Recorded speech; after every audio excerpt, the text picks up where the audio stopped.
আসসালামু আলাইকুম। নতুন একটা গল্পে সকলকে স্বাগত জানাচ্ছি। আজকের গল্পের শিরোনাম রহস্যময় রাত। গল্প পাঠে আমি বাদল রায়হান। রাত মানেই শুধু বর্ষার ষোলো জলে কোলা ব্যাঙের উচ্চারণ শব্দের গান নয়, আর রাত মানে শুধু জিজি পোকার ডাকও নয়। গগন কপালে অসংখ্য তারকার মাঝে চাঁদের ছোট্ট একটা গোল টিপ নৈশের অফুরান উপভোগের সৌন্দর্য বটে। তবে সেদিন বুঝেছি রাত্রি কি রহস্যময়, কি তার গুঁড়ো ব্যাপকতা। সেদিন স্টেশনের যাত্রীর তেমন ভিড় নেই। শিয়ালদা থেকে ফিরে আসছি মালদা। 5 নং স্লিপার কোচে উঠে 12 নং সিটে বসে পড়েছি। লোয়ার বাথের সেই সিটটা আমার। আশেপাশের সিট ফাঁকা, গোটা কামরায় যেন 20 যাত্রী। এত ফাঁকা কোচ ইতিপূর্বে আর কখনো দেখিনি।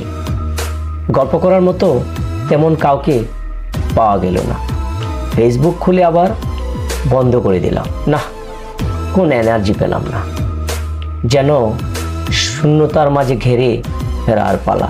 ভাবলাম রাতটাকে উপভোগ করি। ডান দিকে জানালার পাল্লা তুলে দিতেই জোরে হাওয়া এসে আমার মাথার কেশ এলোমেলো করে দেয়। বাতাসের ধাক্কায় দেহের জোর স্নিগ্ধতা শিহরণ। রাত তখন 12টা। ছোট একটা স্টেশনে পেরিয়ে ঘন জঙ্গল।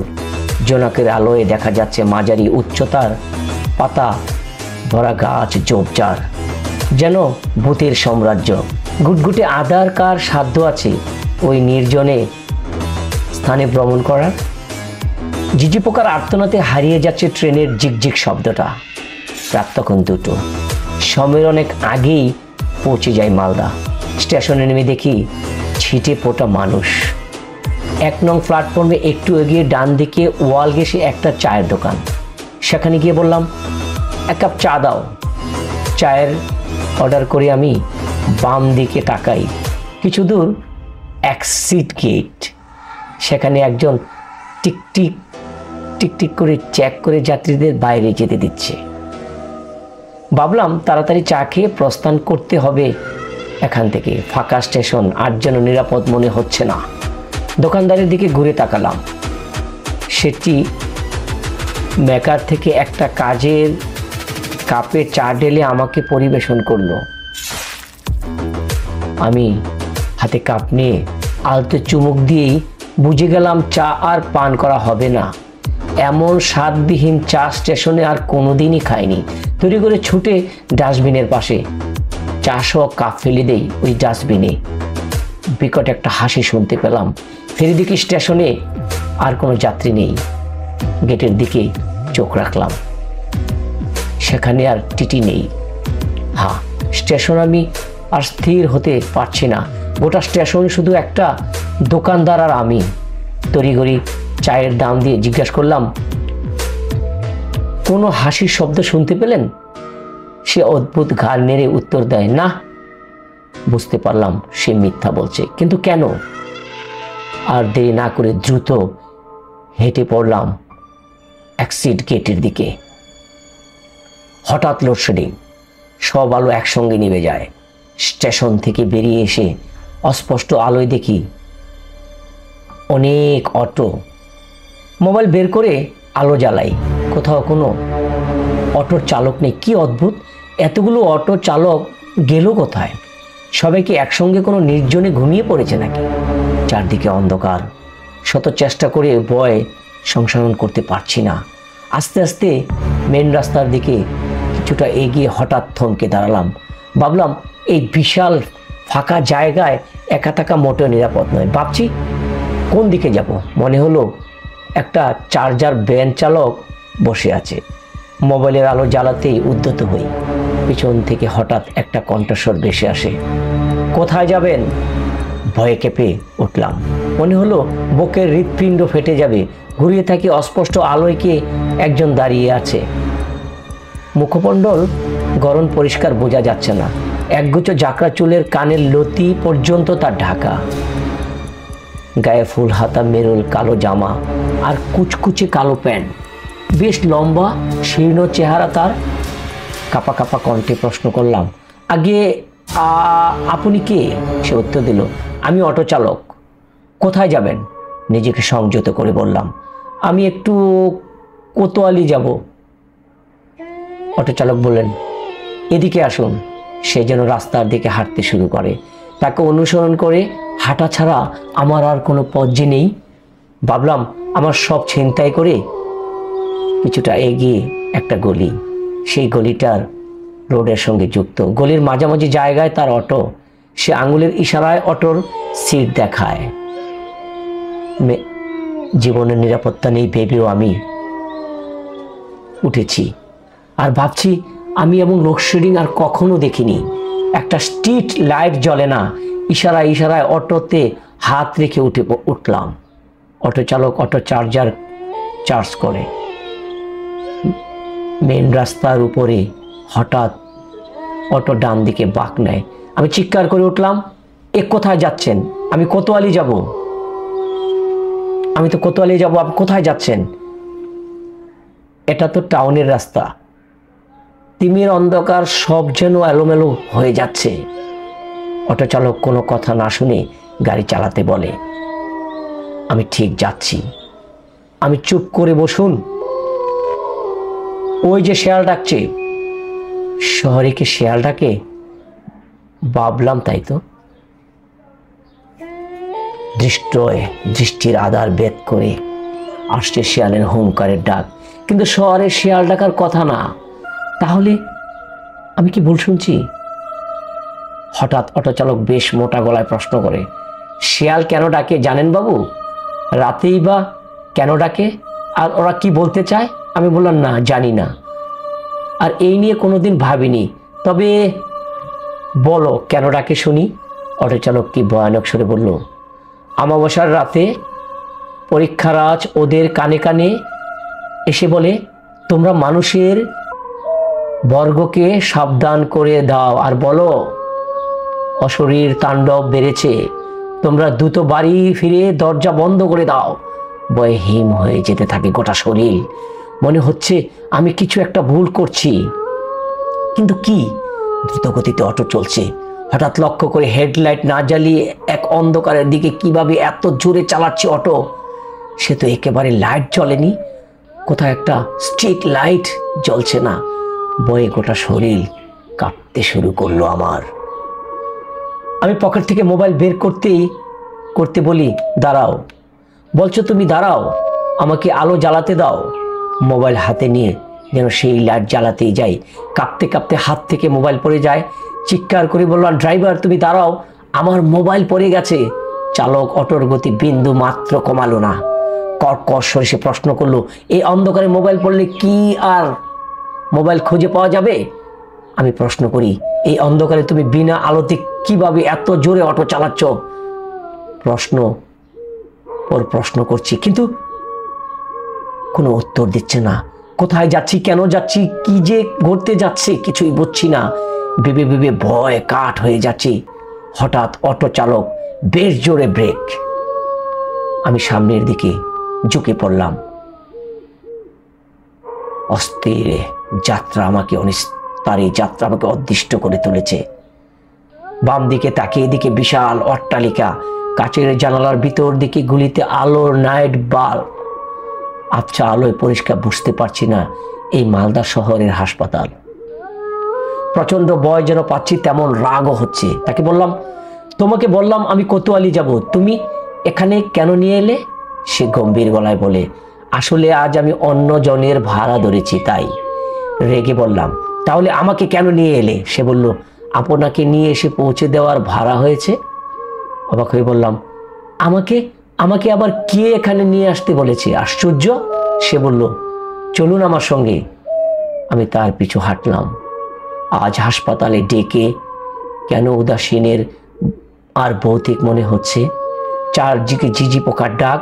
বারবার মনে হচ্ছে আমার কোনো দিন বাড়ি ফিরে যেতে পারবো না, আর কোনো দিনই আমি ফিরে যেতে পারবো না। হঠাৎ থমকে দাঁড়ায় সে। আমি তার পিছনে দাঁড়ালাম।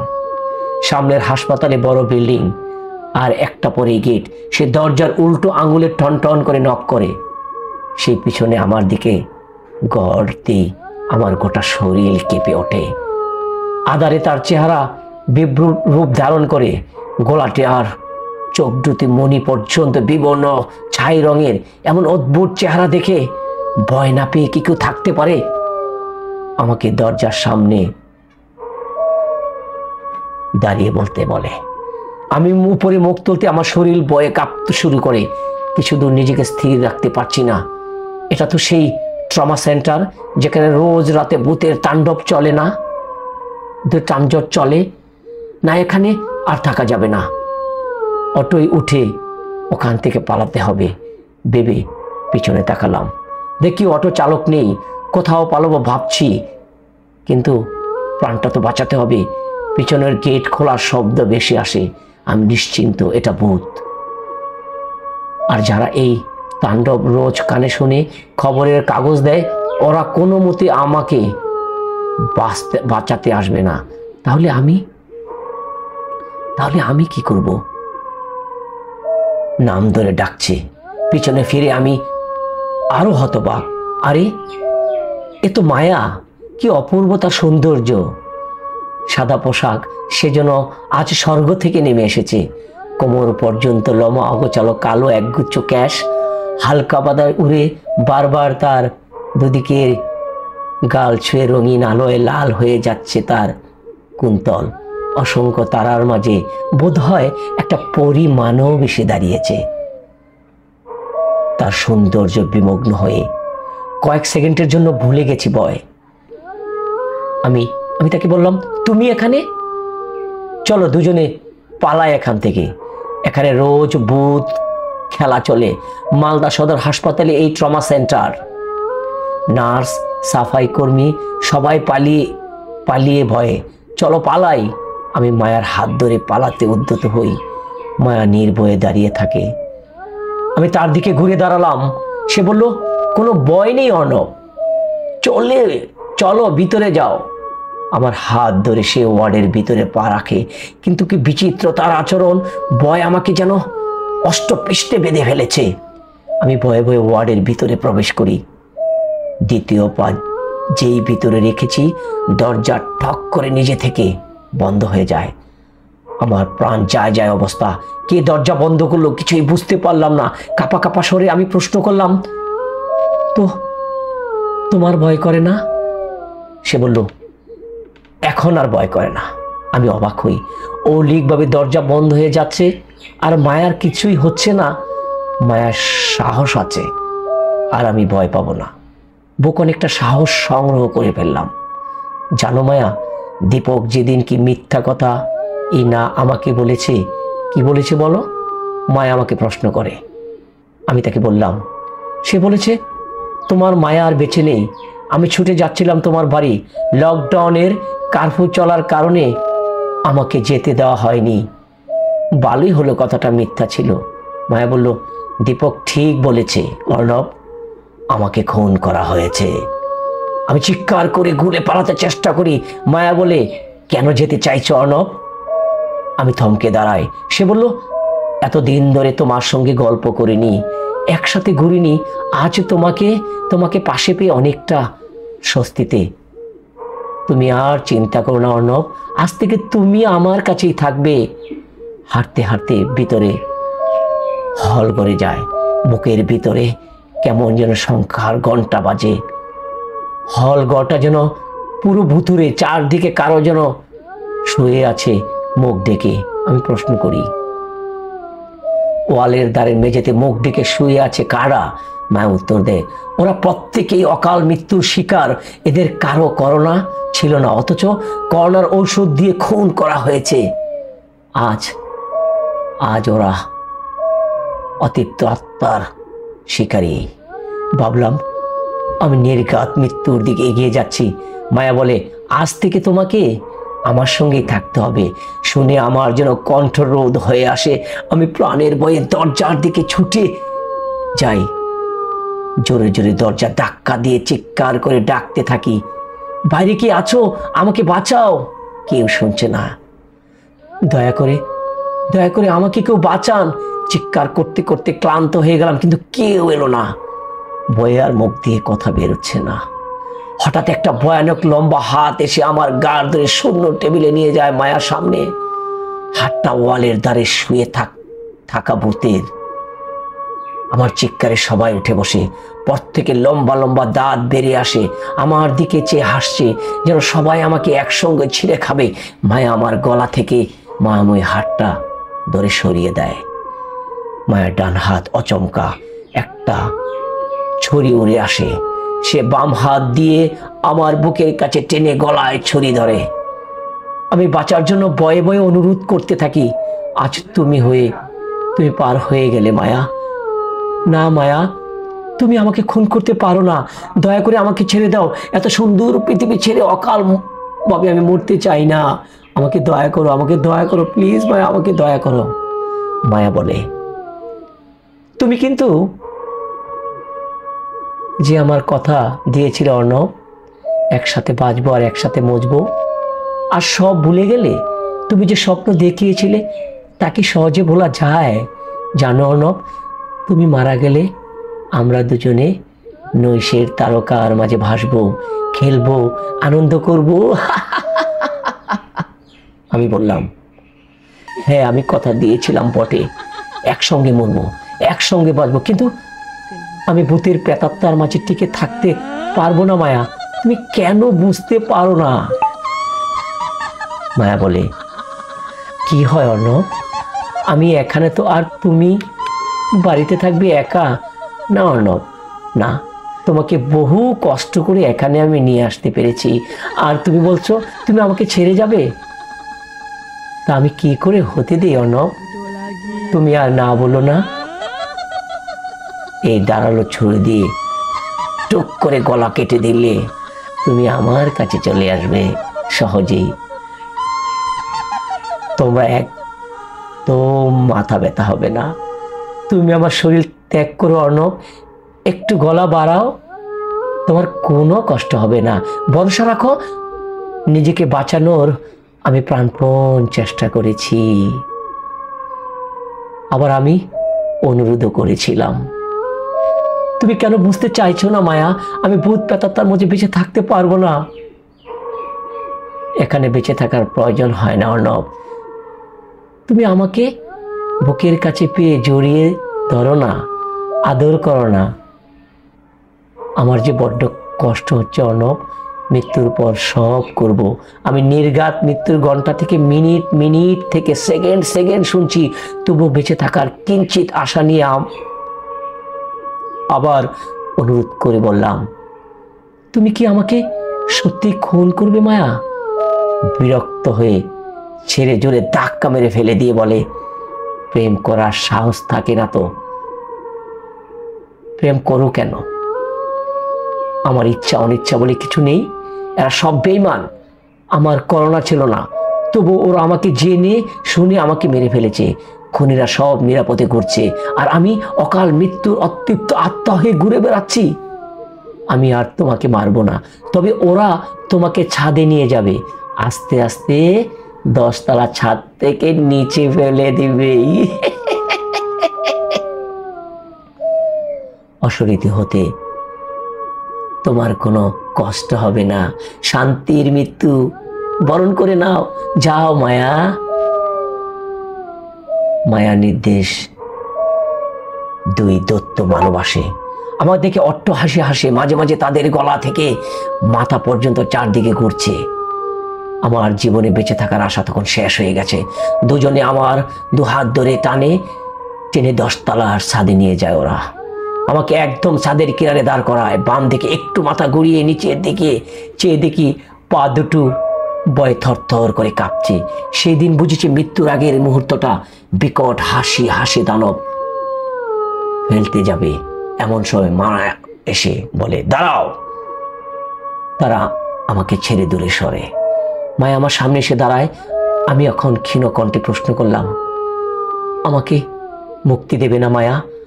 মায়া আমার বুকের উপর হাত রেখে আর হঠাৎ জোরে ছাদ থেকে নিচে ধাক্কা মেরে উচ্চস্বরে বলে, যাও, মুক্তি দিলাম। আমি ছাদ থেকে পড়তে পড়তে চিৎকার করে বলি, না মায়া না। চিৎকার শুনে ছুটে আসে নার্স অর্ণব, বেডে উঠে আসে দীর্ঘশ্বাস ফেলতে থাকে। মায়ার চারদিকে ব্যান্ডেজ, হাত বাঁধা, হাত ও পায়ে যেখানে সেখানে ব্যান্ডেজ। ক্ষণিকে থেমে মুখে তুলে প্রশ্ন করে, আমি এখানে কেন সিস্টার? নার্স উত্তর দেয়, গতকাল আপনার বাইকের সঙ্গে একটা অটোর অ্যাক্সিডেন্ট ঘটে। আপনি গুরুতর জখম অবস্থায় এখানে ভর্তি হয়েছেন। আপনার জ্ঞান ছিল না, তবে সুসংবাদ, এখন আপনি নিরাপদ। অর্ণব ক্ষীণ স্বরে জিজ্ঞাসা করে, আচ্ছা সিস্টার, ট্রমা সেন্টার কোন দিকে? নার্সের চোখালে কপটে সে রাখেন, আপনাকে একটা ইঞ্জেকশন দিয়ে দিই, আপনি রেস্ট নিন।